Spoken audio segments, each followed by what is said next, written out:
Chapter 8.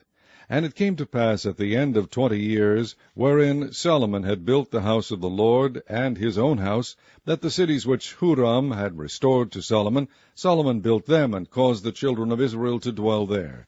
And Solomon went to Hamathzobah, and prevailed against it. And he built Tadmor in the wilderness, and all the store cities which he built in Hamath.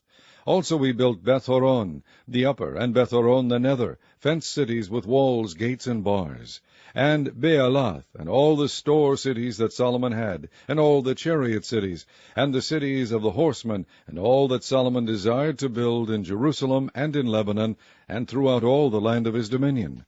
As for all the people that were left of the Hittites, and the Amorites, and the Perizzites, and the Hivites, and the Jebusites, which were not of Israel, but of their children who were left after them in the land, whom the children of Israel consumed not, them did Solomon make to pay tribute unto this day. But of the children of Israel did Solomon make no servants for his work, but they were men of war, and chief of his captains, and captains of his chariots and horsemen.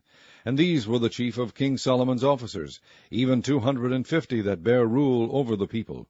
And Solomon brought up the daughter of Pharaoh out of the city of David unto the house that he had built for her. For he said, My wife shall not dwell in the house of David king of Israel, because the places are holy, whereunto the ark of the Lord hath come. Then Solomon offered burnt offerings unto the Lord on the altar of the Lord, which he had built before the porch, even after a certain rate every day, offering according to the commandment of Moses, on the Sabbaths, and on the new moons, and on the solemn feasts, 3 times in the year, even in the feast of unleavened bread, and in the feast of weeks, and in the feast of tabernacles.